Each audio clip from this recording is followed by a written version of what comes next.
I am going to focus primarily on children and their families because what you're seeing now in the United States with the anti-immigrant policies and anti-immigrant climate that we are facing these days is that we the children of immigrants or immigrant children themselves and families with mixed status where at least one parent is undocumented and we have very other legal status, we're having significant problems because of what's going on and because of heightened immigration enforcement. So I want you to visualize, and you see it here in this graph. I want you to visualize a traffic light, right? Green, you get the green light, you're ready to go, nothing's stopping you. You get the yellow light, warning, you have to proceed with caution, be very careful, you might get run over, get ready to stop anytime. And the red line, obviously, is stop, everything comes to a halt. Think about those kids or those families or those adults with protected status, meaning they're citizens, they're legal permanent residents, they have some kind of protection from being deported or detained, have access to a number of services through the government that promote the flourishing of these kids. We know that the kids or adults, but I'm going to specifically emphasize children at this moment, in that they have access to SNAP, meaning food stamps or housing vouchers, different kinds of supports if they are experiencing some kind of socioeconomic distress and they need support from the government. With that comes a whole set of other protective factors. Now, I want you to also realize that we have in the United States many children who are citizen children by birth, but whose parents are undocumented. And if you're in that situation, you're not necessarily on the green oval. You are more on the yellow oval, in that you are at risk by virtue of your parents having a precarious legal status. And also, the children recognize that their parents could be picked up anytime because of their precarious legal status, meaning they're afraid that they might come home from school and find that their parents have been picked up in a ICE raid at work or been stopped by the police and taken into custody. Now, the risk increases exponentially when you think of those kids in the oval, in the red oval.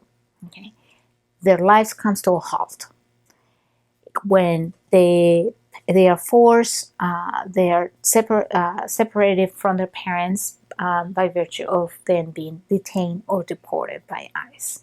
I want you to think about this risk because they will demand that you be very cognizant as to where the child or the family is in this classification of risk, in a sense, if we put it that way. And that means that those that are in the higher risk in the red oval will require much more attention because they are high risk for trauma, for anxiety, for depression. And they also, not only that, but I think if you see in this graph that I'm showing here, they will be experiencing an accumulation of adversity that ensues, that comes after the detention or deportation of a parent. You know, losing a breadwinner means that the child is now at higher risk because housing insecurity, they might have to move houses, they might have to go and live with another family. There's dramatic change in the economic situation of the family. They might go from a two-parent home to a single-parent home overnight. That is very detrimental to a child. And that will create a whole change in daily routines that they have. And we know as psychologists and as lay folks that when you change your routines, you are the routines for any adult is hard. It's much harder for children, particularly in situations of adversity like this. And also these kinds of forced separations that are usually long last several months to a year or so or more, lead to poor parental bonds between children and parents. So I giving you a very quick overview of the different phases of the migration journey and how it's extremely important for us uh, as members of the church who want to accompany and support these groups that are in extreme vulnerability in this moment in history in our country, that we bear in mind the stages, the risks that are associated with those stages, as well as the psychosocial reactions that are generated in each state that we're in.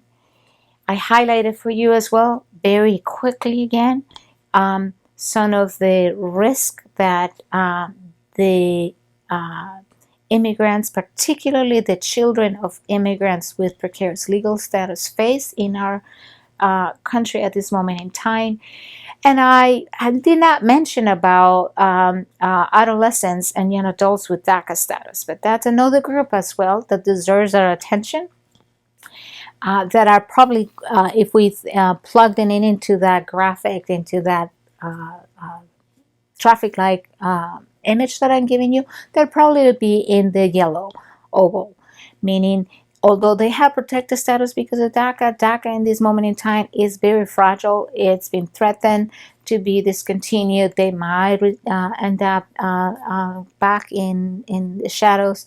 Heavens knows at this moment in time, they are experiencing a series of risks that are definitely that is very important for us to recognize and not to dismiss and think that because they have DACA, therefore they're fully protected and in the green oval. I hope that this has given you a very big strokes of the current situation that we have and how it impacts children, families, adults, women, all levels of development in life. And as we understand this complex issue, it will help us in the next lesson to understand some of the stress, anxiety, depression, trauma associated with these kinds of situations and how to actually be able to come along and support and provide environments that support the flourishing of these migrants and immigrants in our country. Thank you so much. Blessings to you.